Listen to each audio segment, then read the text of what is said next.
Welcome to the podcast with your favorite cash flow guys, Mike and Blaine.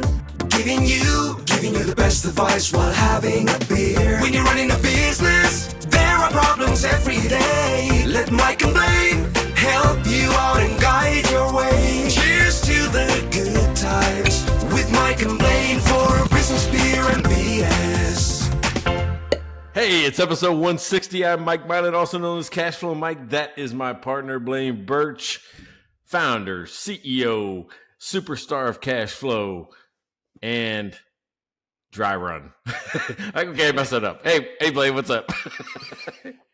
Oh man, I think I had my earphones like full blast. Did I jump when he said, "Welcome to the episode 160"? Like, I thought my ears were going to explode there. So I was just, where's my volume button? No, but excited to kick it off. Another round number. We always like those round ones. 160 seems like got a nice ring to it. Yeah, 160. I mean, can you believe that? I think when I tell people, I'm like, how many episodes have you done? I'm like, 160. And they go, what? like, who the hell can do that many? They said, how do you find out your guest? I said, he just shows up every week. That's the easiest part. Show up and start chatting. So yeah, this is going to be a fun one. And I love your topic today. Words matter. We're going to talk about slogans and okay, your own words. Where did this come from, this topic today? Well, yeah, I mean, if you've never listened to this show, right? Because I talked to a bunch of people the last 2 weeks, and I know we got some new subscribers, new people kind of checking us out. I don't make up a topic till about 10 minutes before, right? So just something that's relevant, something that's happening. And the last 2 weeks, I've been at 2 conferences, right? So I went to a conference in Atlanta, came home for 2 days, and then went to Parsippany, New Jersey. What I found is when you work a booth, and you know this, you've worked 100 booths, is you really got 2 things that have to happen really quickly on top of each other. One is you got to have something you can tell people very quickly where they get it, right? They understand what you do, and it kind of creates that, no shit, how do you do that? It's like it's a little bit of curiosity. So that's the first part. And you got maybe 10 to 15 seconds to get this thing, in front of somebody because people travel in the booths. Then you can go into a miniature version of a demo sales pitch, something like that, to kind of show them more after that part. But the slogans, it comes from my beer sponsor today. I'm like going, I've been talking about this. What can I use for myself? And the one I came up with that I was using all 2 weeks was cash flow made simple, right? Because I think that really describes a couple things that I try to put it in easy enough terms where anybody can do it. Anybody can understand it, and anybody can do it instantly today. It's not a super secret. It's just sometimes too complicated. So that's where it comes from. Nice. Well, I like it. And I know when I've been to those conferences and you're at a trade show booth, it doesn't seem to matter how well you prepare. I always feel unprepared after the first couple conversations because you're like, yeah, I kind of feel like I should have this a little more like tight, a little more snappy, because, you learn every time you're talking with somebody, you learn a little bit more. And it's critical. It's critical being able to talk about your business, talk about the problem you solve, who it's for, and why to pick you, right? Yeah. So let's see if we can come up with some slogans for our beer sponsors. We've got a lot of 1, 2, 3, 4, 5, 6 beer sponsors. I don't know if we've ever had 6. Well, last week we did, but we're at a max. Like we've never had 6 beer sponsors before. And so I don't know if we're going to come up with, maybe we come up with a slogan for all of our beer sponsors, or maybe why you should be a beer sponsor on Mike and Blaine. Yeah. I mean, all right. So let me try a beer sponsor. All right. So first of all, neighbor Pat, This is how cool neighbor Pat is. I know I give him so much hell. I know, but neighbor Pat, spur of the moment, Courtney had to take a trip out to Austin, and we had to have somebody check on the dog, right? Because in between when Mallory gets back, but it's one of those things where he just drops everything, comes over, lets the dog out, plays with him a little bit. I mean, so I really, really, really appreciate that. So For Neighbor Pat, my slogan would be, because he offered beer today. Matter of fact, he offered beer. Do you need beer for today's show? And I already had something. But, Neighbor Pat is the neighbor you want to have. Nice. I like it. Yeah, I think that works. I was going to say, got one for somebody? Reliable. Yeah. Yeah. Like ever ready battery. Ever ready battery. Yeah. I okay. mean, he's down for beating anytime. It could beat anytime. Yeah, I can't believe you didn't bring cornhole into that. I was trying to be nice this time. I was trying to be nice. Hey Pat, if you're on live right now, you can pop into live stream and give Mike a slogan, and I'll read it for you. Okay. Rachel Barnett from Gentle Frog. This should be one that's right up the alley. We should be able to come up. She probably has a way better slogan than we'll ever come up with. But what's the slogan for Rachel? I'm thinking, because you got to remember, she can teach anybody QuickBooks. It's like, it's got to be something like, well, first of all, I think slogans have to say kind of two things, kind of the promise you deliver, what you give them, and then why get it from you, right? So, when QuickBooks can't, call Rachel. Oh, nice. You are good at these. You're good at. I was kind of going, okay, what happens when it comes to my turn and I have to do one? But you're so good at these. I think I'm just going to let you run with them. No. The Casual Cowboy. We need to go ahead. We need to have we need a slogan. It can't just be Casual Cowboy. That's what kind of is a slogan. We need a wrangling cash flow for small businesses everywhere. I don't know. That's lame. Yeah, something like that. Lasso your cash flow with Cash Flow Cowboy, or I don't know, something like that. It's weak. It's weak. Larry, don't beat us up. Sorry, Larry. That was probably not the best. Baltimore Mike, cross country beer delivery. Yeah, best loser in the country. I knew you were going to come up with something like that. Remember this next year. If you want to bring this beer again, you can bring me the good stouts and give Mike like some light beer. All right. So if there was ever going to be another Mike Milan, he would be the one, right? So that could be part of his slogan. If there was ever going to be one, like going, the Mike Milan, I couldn't be. It could be something like that. One of the Mike Milans. One of the Mike Milans. Yeah. Oh. All right, we have two more. Courtney. Courtney is the best friend and lover I've ever had. Oh, that doesn't sound very slogan-y, but okay, good on you. Keep you out of trouble. So that's good. That's good. All right, so when you need a kick in the ass, call Courtney. Because she'll put you straight, man. I'm telling you, she's a straight shooter. I like that. Kick in the ass, Courtney. That's a good one. Jackie York. Jackie York is the blooming CFO out of Hawaii. So when your cash flow is starting to wilt, you need the blooming CFO. So call Jackie York out in Hawaii. All right. Thank you all for being our beer sponsors, and we apologize profusely for our lack of slogan power today, because we didn't plan the slogans. Well, this is proof that we don't plan. This is absolute proof that we don't plan. It also leads right into how important a good slogan is, because if you do something off the cuff like this, it's probably not going to work as well as you want it to. So, although there's a couple in there that I thought were pretty good that you had, but no, that's our beer sponsors. We're really excited to have everybody supporting us all the time. Thanks so much again, guys. And Baltimore Mike has a slogan. Baltimore Mike, the better looking, smarter, most charming, funnier Mike Milan. That's a good slogan. Thank you, Mike. Yeah, he gave that right to me. Thank you. Appreciate that, because weren't they supposed to come up with ones for me? So that was a good one. Nice job, Mike. Right. He did start it off with Baltimore Mike, so Well, that's just so he knew who said it. That's all. He didn't mean it was for him. He meant it for me. He was saying it. Yeah. I'm just gonna sit over here and make sure that I'm sticking to my knitting here, and instead of getting involved. Oh, that's an early one. That is an early one. Nice job. Right. Phrase of the day, right off the start. All right. so So let's dive into this here. all right, so if you want to be made fun of, though, I mean, you can always buy us a beer too. So it's just as easy as going to mikeandblaine.com, clicking buy us a beer, and we'll make fun of you as well. Or you can even supply us a slogan, and we will promise to say your slogan.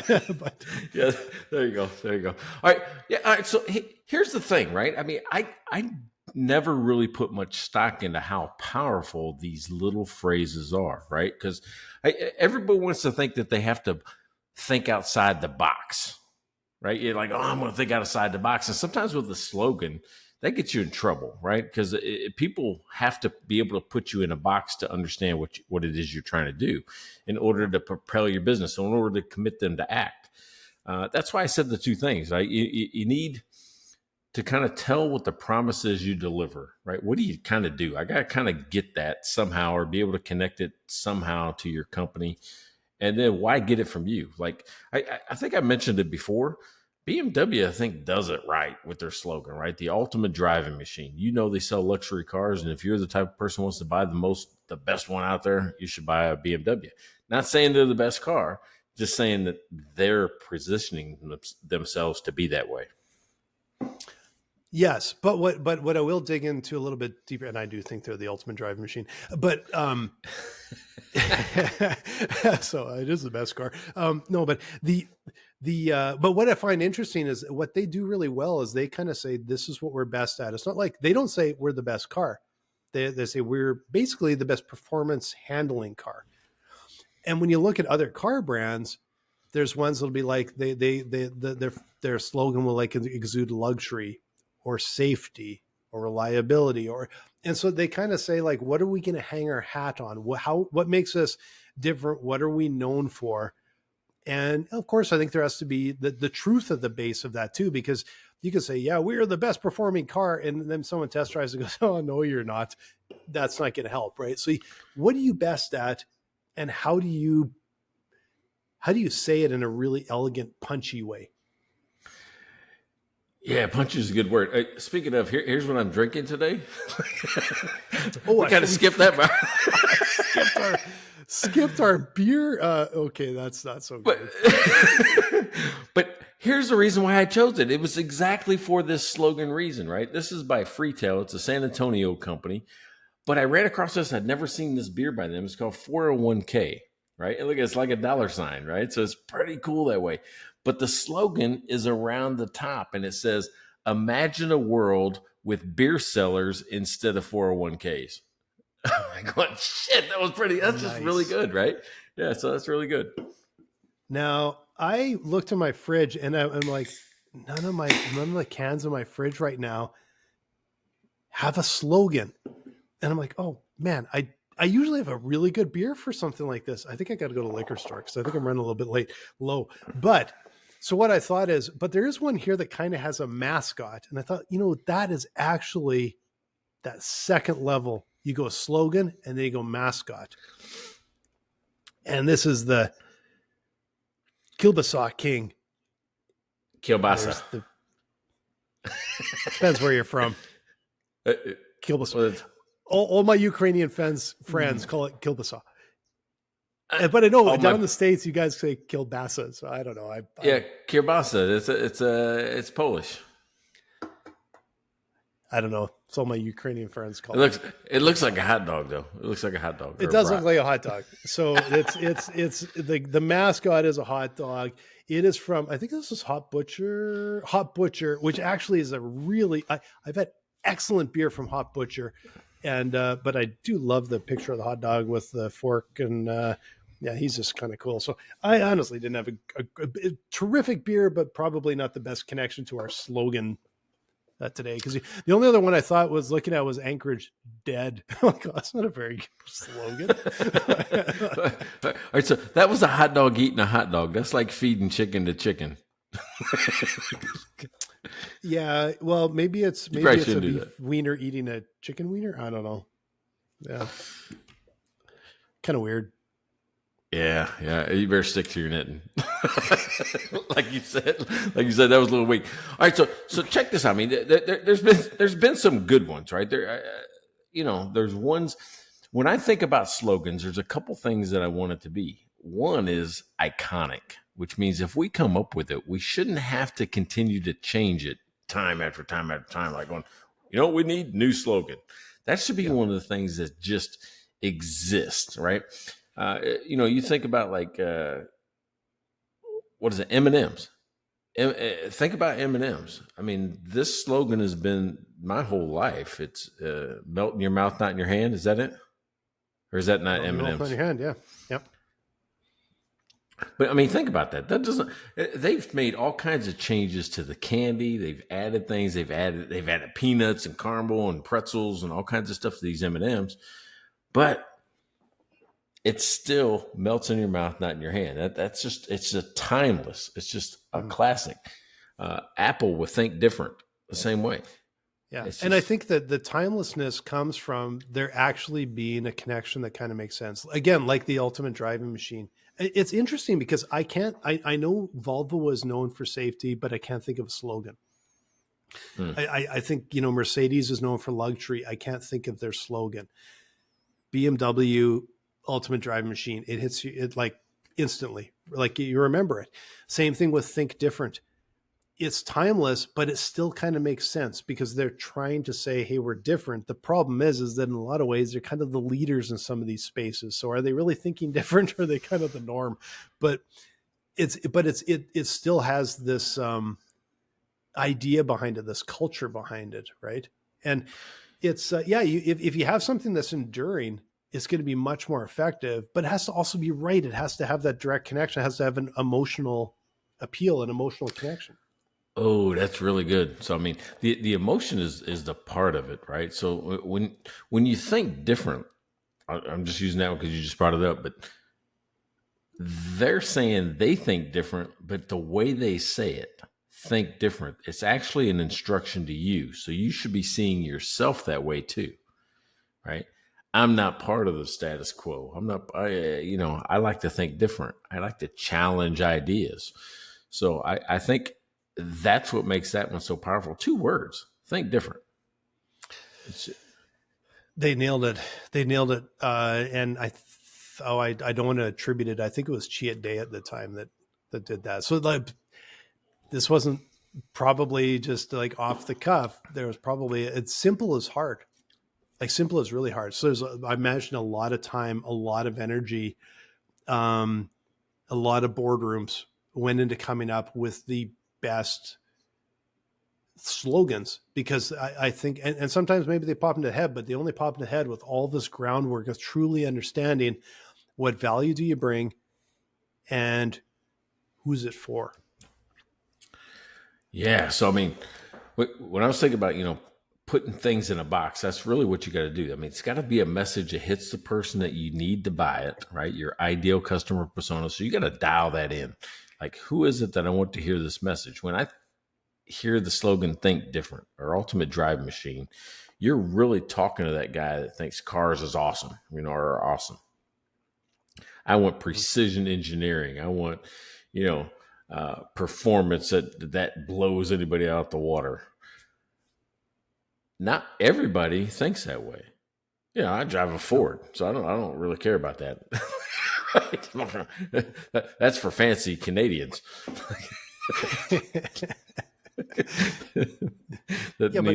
So when was the last time your Ford made your heart race a little bit?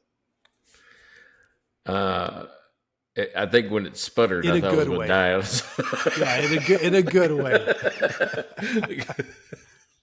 It just doesn't, right? It's comfortable. It's practical. It's not. I don't know.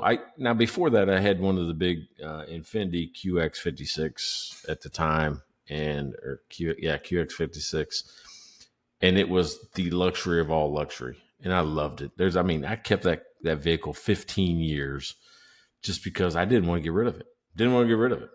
It was just starting to cost me more money than it was worth, right? So had to get rid of it. But you're right. But that's the emotion you're talking about is, did it make my heart race? Was I excited to go out and get into it?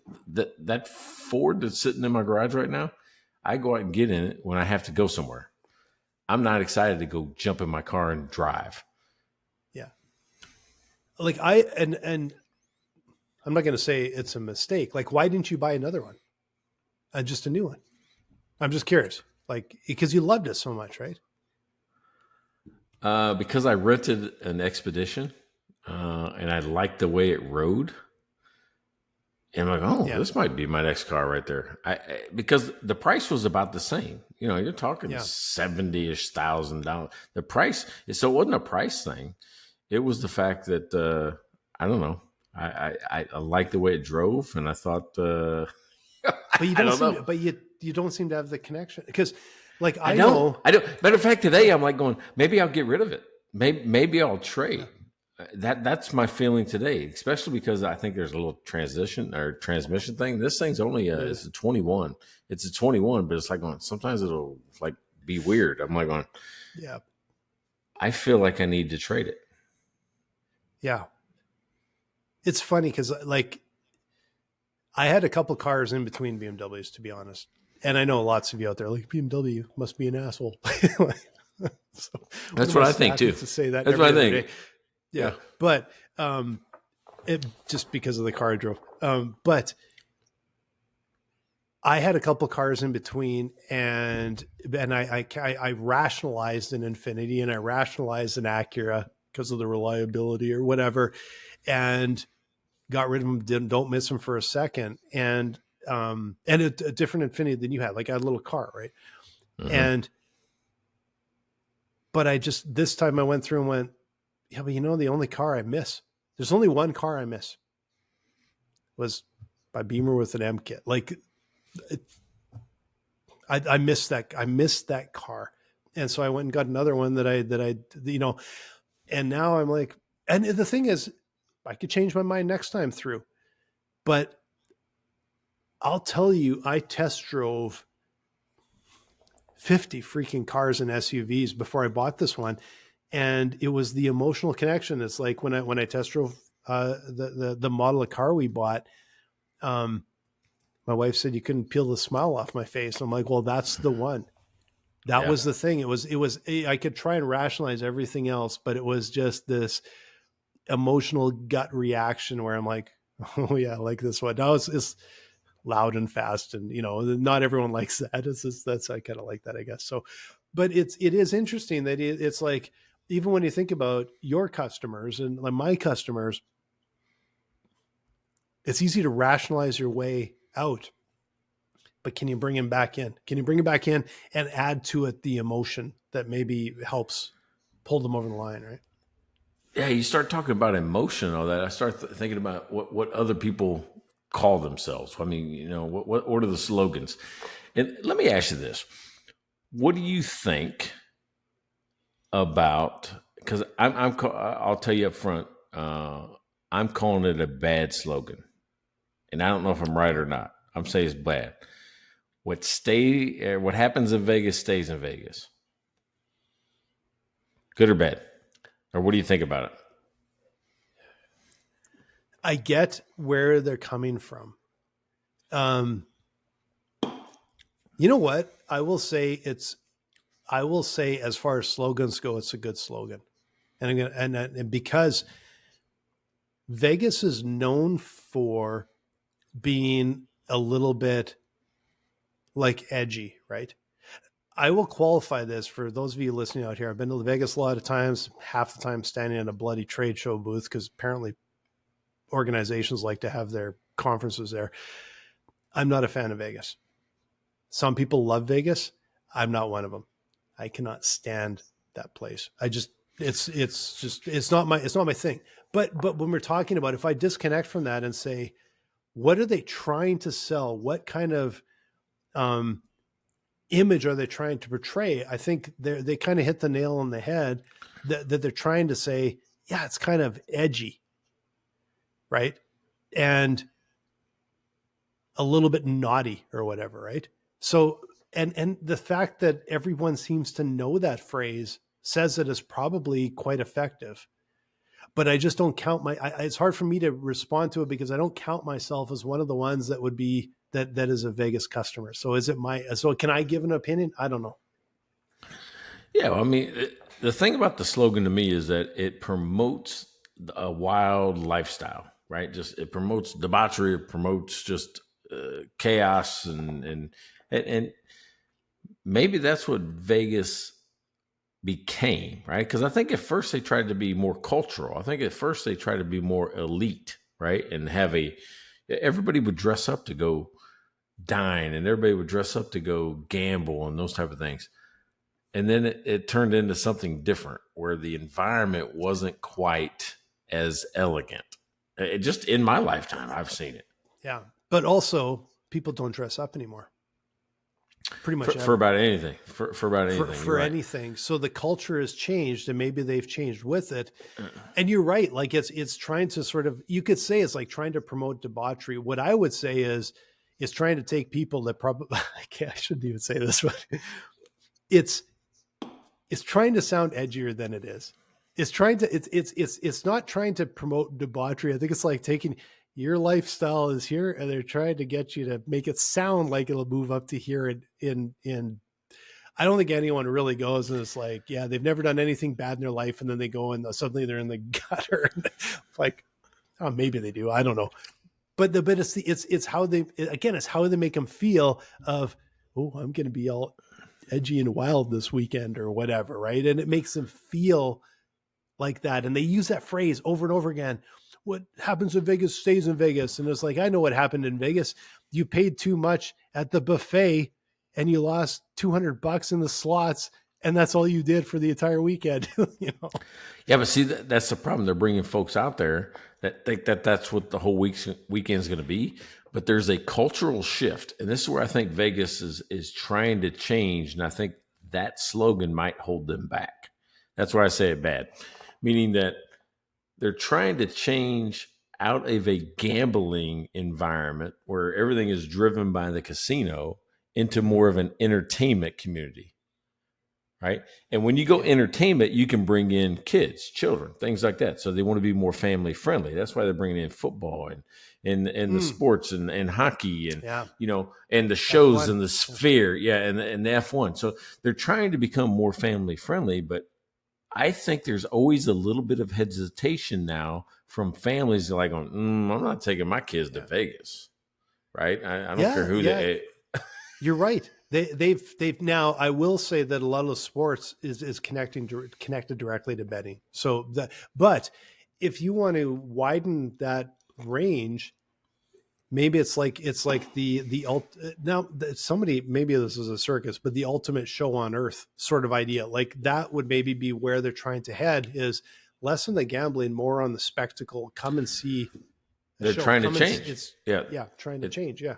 You know, you got to remember, I mean, 10 years ago, 15 years ago, the shows were just what you kind of did when you needed a break from gambling and drinking. You just went to a show, right? They're trying to flip that, where now you kind of gamble a little bit while you're doing the other stuff, right? I think for the majority of people, they're not doing as much gambling because of all the chaos and trouble it causes in households. They're like, yeah, I can control it. I'll go in, I'll spend my $200, or they'll set a limit. Yeah. Right. Because they don't want to get in trouble or they don't want to get hurt. Okay. I got a little bit of BS here, but a friend of mine, we were down in Scottsdale and said, hey, we should, run over to the casinos. Cause they have their bar has like a happy hour and it's got lazy appetizers, blah, blah, blah. I'm like, yeah, whatever. So we went there, met some friends there, and one of my friends, and like, I'm like, I'm not putting money in the slots. Like, like giving him my money.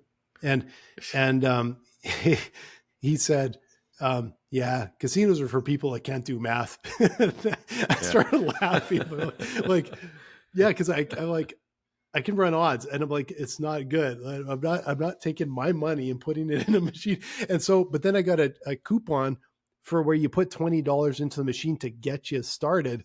And I spent the next half an hour trying to figure out how I could get the $20 out without betting it, because I just wanted the $20, but it wouldn't let me. So it ended up taking my $20, and I'm like, yeah, that's what happens. It took my stupid $20, and because you didn't know when to stop. You don't know when to stop. Oh, I knew when to stop. As soon as my free $20 and I couldn't get out of the stupid machine was gone, I was done, because I'm like, I'm not putting in my money into that. Yeah. I just have a real aversion because I'm like, I can run odds and it's meant, the odds are just there to take your money. Like there's nothing there to tantalize you enough to give them more money. Everything built around it is to take your money, and you're never going to win ahead. You stay ahead. Right? What sounds like you really know a lot about cash flow. Why don't you tell us more about that? I will tell you that Dry Run offers instant intelligence with epic control. Cash flow forecasting software with a seamless blend of simplicity, automation, and control. I just realized we used control twice because we tweaked that. Did you just read that? Where'd you get that from? I just read it off the website because we were talking about slogans. And I will say that I don't think we've got this slogan down at all. I feel like it's hard. Simple is hard. Slogans are hard. And I also recognize that for us, like Apple, everyone's heard of Apple. So they can say, think different. If it's at Dry Run, think different. They say, who the hell are you? Like you also have to have a little more to what we actually do because not enough people have heard of us, right? Which makes it a challenge. So, yeah, but I think what you guys are good at is looking forward, right? Looking forward. So see the future without the risk, right? See the future without the loss, something like that. To me, it's like going, we are going to model scenarios. Dry Run is already positioned to be that, right? All these different scenarios, like find the right path, or something along those lines, where I know that I can actually look into the future. I've said that 3 times now. I can look into it 4 times now. I can look at it and see what is that? Oh, simulate, right? It's a simulation where I can avoid the biggest risk. Like, if I make that decision, it's going to hurt me, right? So the simulation effect is really powerful. So let's dig into this a little bit, which is also part of my little pitch time. Anyway, the challenge that I find, and this is where I'm balancing this out as kind of a slogan goes, is we're all about looking into the future. But a lot of our customers come to us because they're buried in spreadsheets. And the spreadsheets are complex, and there's a bunch of people on their team that are wasting time. And then they go try and talk to management, and they don't have anything that's clear. What we offer is, hey, we'll save you 70 to 90% of the time you spend in spreadsheets and give you something that management loves, understands, and can discuss. So the ultimate goal is, hey, we're helping you see into the future, but the ultimate problem we solve is, quite frankly, you guys are all in spreadsheets and we can get you out of them. So that's where we're trying to figure this out. Like, what is the most important message? Is it a sort of a big visionary, what we offer them? Or is it, this is the problem you have and we're going to help you solve that problem that you're buried in? I just saw some words Chelsea gave me: a crisis-free future. A crisis-free future. I'm going to write that down, Chelsea. Dude, which is our nickname for ChatGPT, by the way. I'm like going, hey, give me like 5, and there was 4 terrible ones, and that was only half of the 5th one. But it says a crisis-free future. I'm like, oh my God, there's something you can add to that. You can work with crisis-free future, and people get it. Oh, I'm avoiding problems. I'm avoiding a cash flow problem by using Dry Run. Yes. Now, the challenging part is who we're seeing coming through our door more and more often are mid-market businesses. And they're not as worried about crisis as much as they are about refining their management.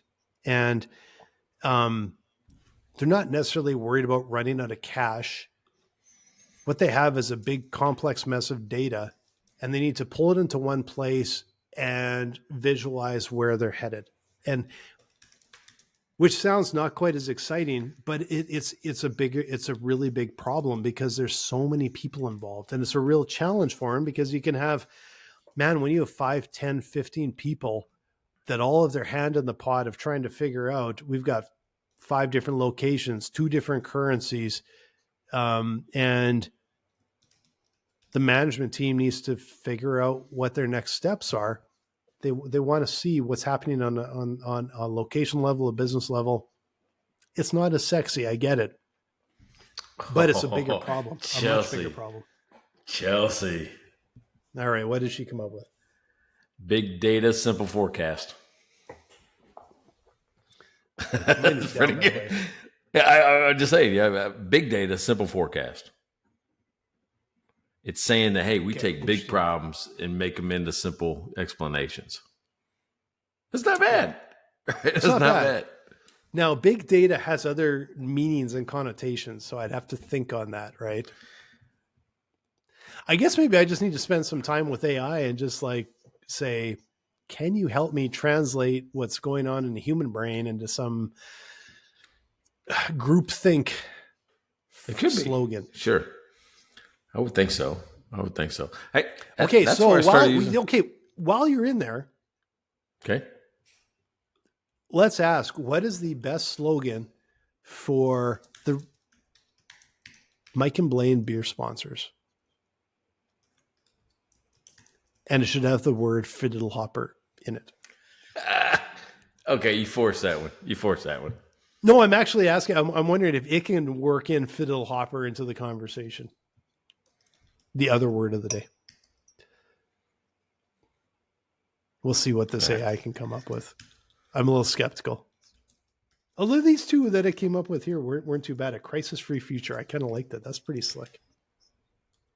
There's a way to probably make it fit more exactly, but I like what that's saying, right? Yeah. But that's where a lot of these things, it's okay, you guys out there, if you're looking for a slogan, now it's going to be hard unless you're really feeding it an understanding of what your business is about, but it could be a really helpful little brainstorming tool to help you have that other sort of input from the giant community, the trillions of bits of data that it looks like. So it's kind of useful. All right. What did it come up with? All right. First of all, it seems to think that our beer sponsors should be called Fiddle Hoppers. Oh, right. So, all right. So, but I got 5 of them. Here's the 5, right? You tell me which one you like. The first one is Fiddle Hopper fans, fueling our brews and views. Right? That was kind of good. Okay. Raise a glass, Fiddle Hopper class. I didn't get that one. Fiddle Hoppers, the hops behind the laughs. That wasn't bad. But I think Fiddle Hopper kind of messed it up. We would probably, if we changed, if we swap the word out Fiddle Hopper and put in Mike and Blaine, that first one was actually pretty slick, right? Okay. So Fiddle Hopper friends, sipping, supporting, smiling, and Fiddle Hoppers where beer and business mix. So let me take out, try without. What was the first one again? If it just said Mike and Blaine and then without Fiddle Hopper. Well, it wouldn't make sense, right? Because it'd be Mike and Blaine fans, fueling our brews and views. Yeah, there we go. That's pretty good, actually. That's not bad.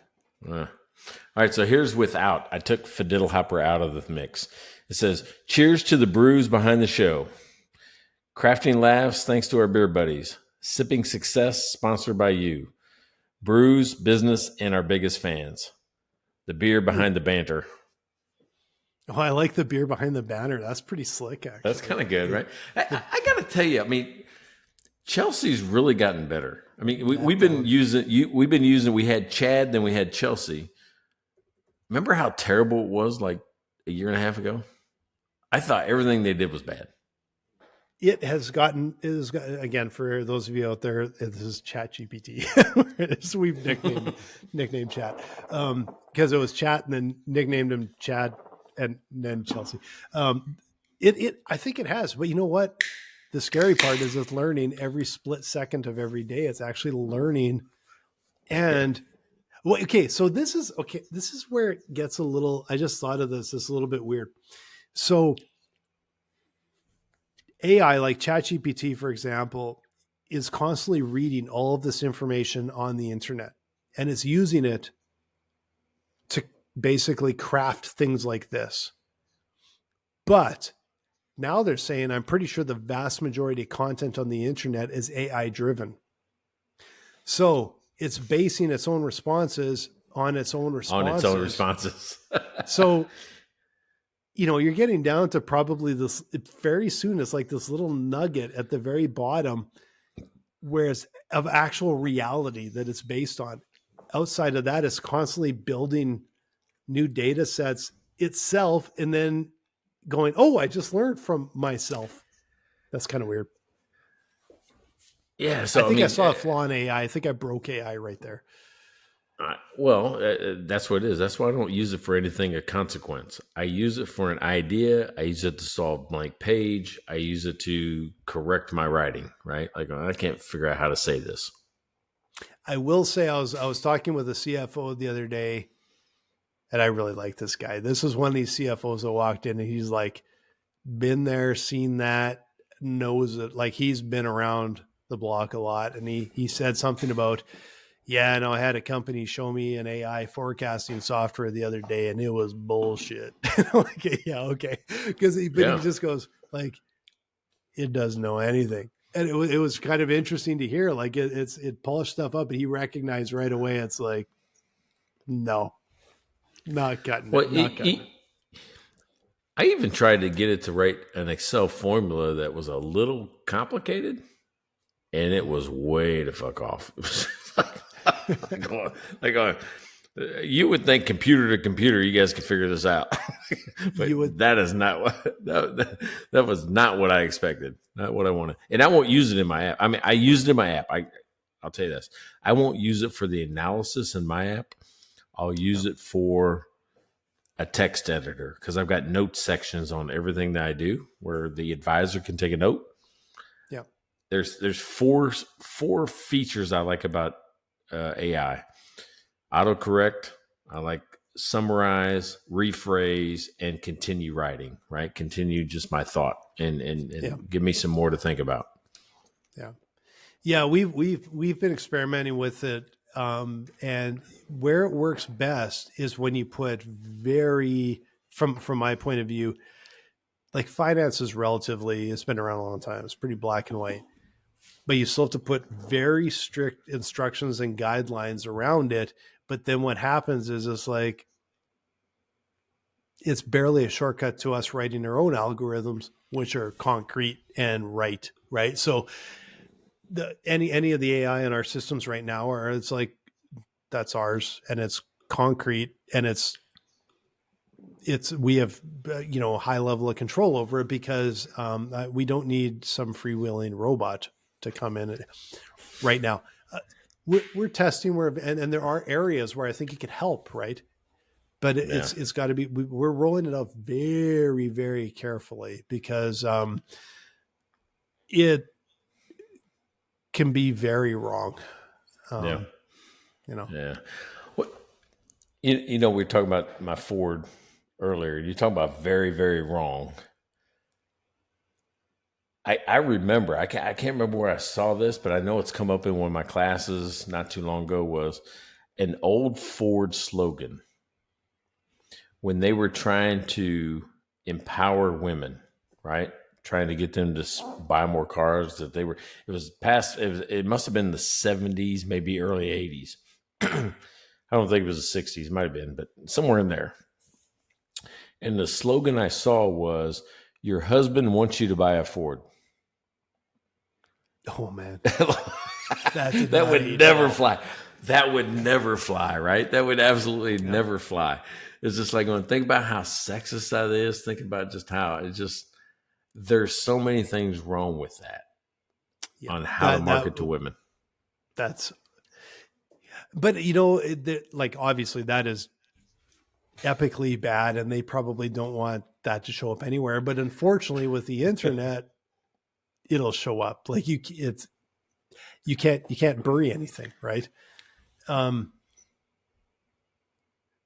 it's really easy to kind of there will be things today that 30 years down the road, 40 years down the road, people will look at and go like head slap. What the hell were they thinking with that? I guarantee you, absolutely it'll happen. Some of it'll be next year, but there'll be stuff that right now looks like it's all on this is the best of the best. This is no brainer. Everyone will agree with this. And I guarantee you 40 years down the road, some of these things will be like, oh my God, I can't believe they wrote that or said that. Right.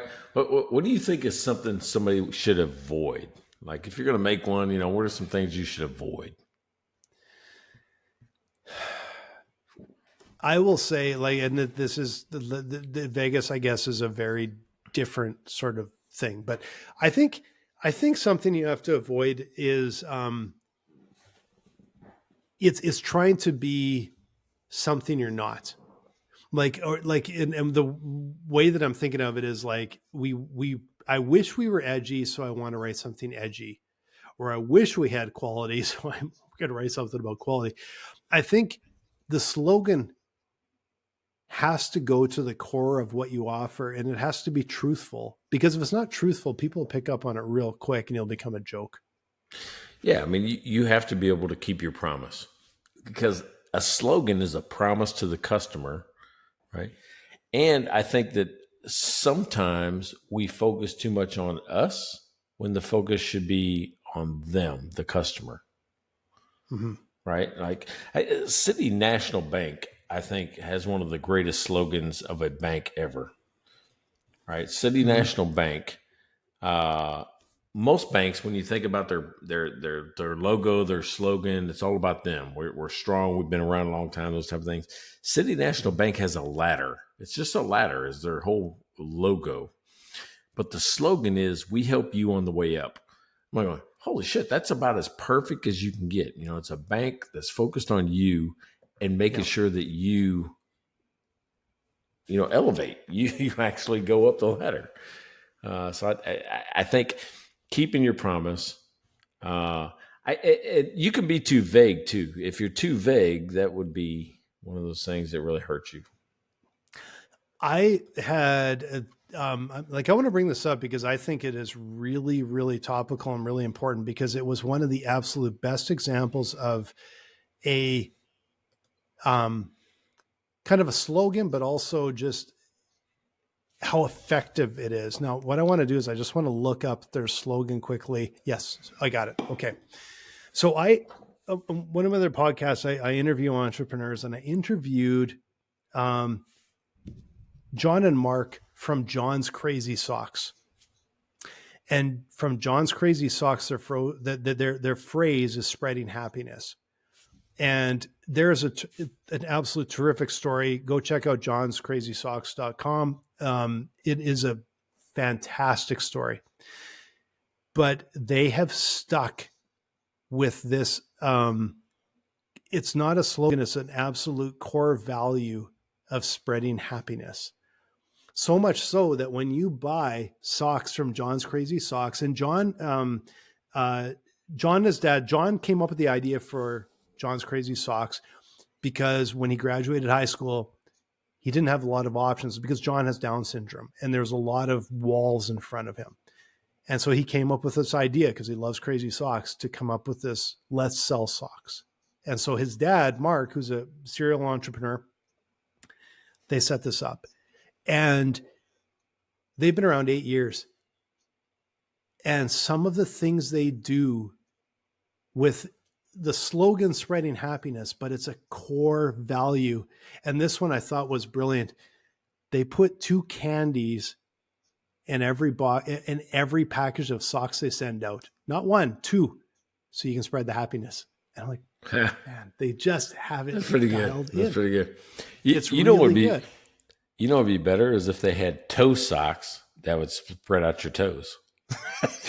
Spreading happiness. Spread your toes out. Right? I mean, even the product would be spreading happiness. That'd be kind of. Yeah, it was over and over again. And there's a little note from John in every sock, every sock package as well. It just, their slogan, and this is why I bring it up, because their slogan, spreading happiness, They never called it a slogan, even though on their website and everything, it's a slogan. It's their core value. It's their mission. And I think that's why it's so effective, because when it's not a slogan, but it's a mission and it's a core value, they do things that make so much sense. Like, let's put 2 candies in so you get to spread the happiness by sharing one of them.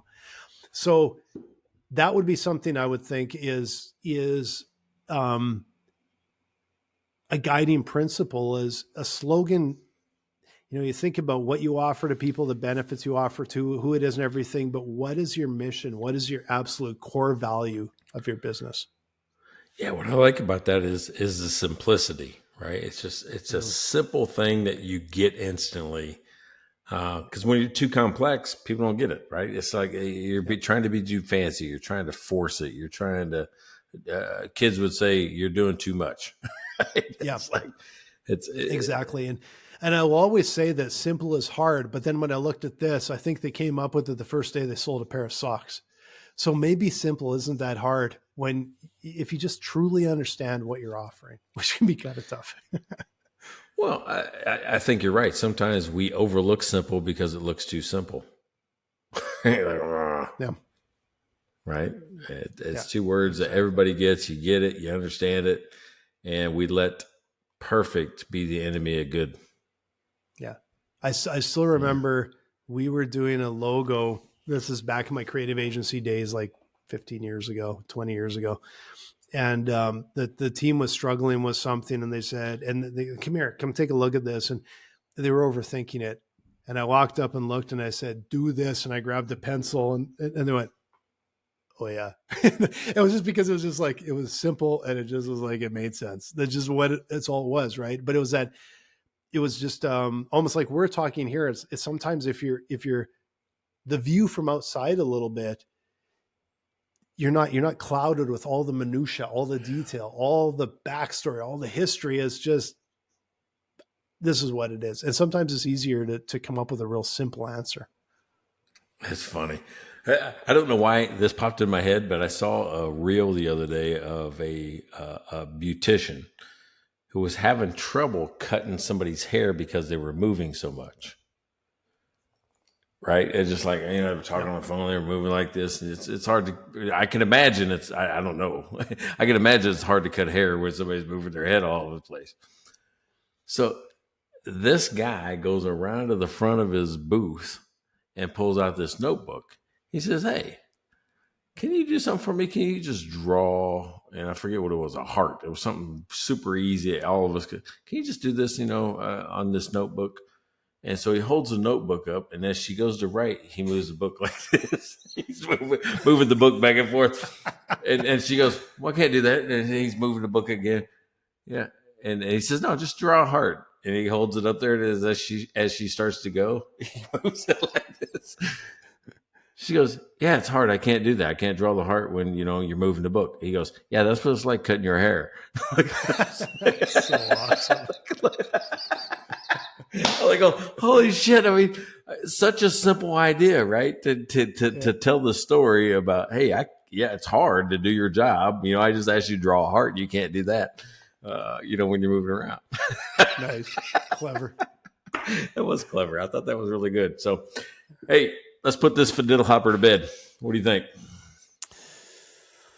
We really forced that one today, Fiddle Hopper. I don't think either of us. We couldn't fit. We couldn't fit. Yeah, we couldn't fit. Couldn't get it in. Okay, but if you guys are watching, make sure you like, subscribe, follow, and go to Mike and Blaine, buy us a beer, because we have 6 beer sponsors right now. And I will tell you, it's the most inexpensive sponsorship. You can buy us a beer for $5. Just go to our website, buy us a beer for $5. You can buy multiple weeks, $20, 4 weeks. So where else can you be on? Yeah, I didn't do the math, but where else could you be on Apple, Google, Spotify, YouTube for $5 a week? Where else could you do that for your business? This is the best thing that's going to happen in advertising. Since the first guy said, I have a wheel for sale, this is the best thing yet. Exactly. We're up and think different and buy us a beer. And we will mention you at the start of the episode because it would be really fun to get. Boy, wouldn't it be cool to have 10 beer sponsors in 1 week? That'd be amazing. Hey, It's only I'm $50, thinking. right? So it's not I'm like thinking in $55. season. I'm thinking in season 5 we go up like $10 a beer. Yeah, watch all of our beer sponsors just like scattered. I'm just seeing what would happen if we did that. Yeah, something Hey, tells me you get really. you gotta. Hey, think about this though, folks. 5 people or 6 people at $5 a week. That's like $30 a week we're making on this podcast. Yeah, we're We're not killing getting it. We're absolutely killing it. Hey, really, what it does is it pays for the hosting. It pays for a few other little things that we do. all little stuff, It is only just to keep the show going. So I appreciate your help. Buy the merch, buy the beers. We're not trying to make money off this. We're trying to provide a great service for you. Check out their website at mikeandblaine.com. Then subscribe to the podcast and buy these guys a beer.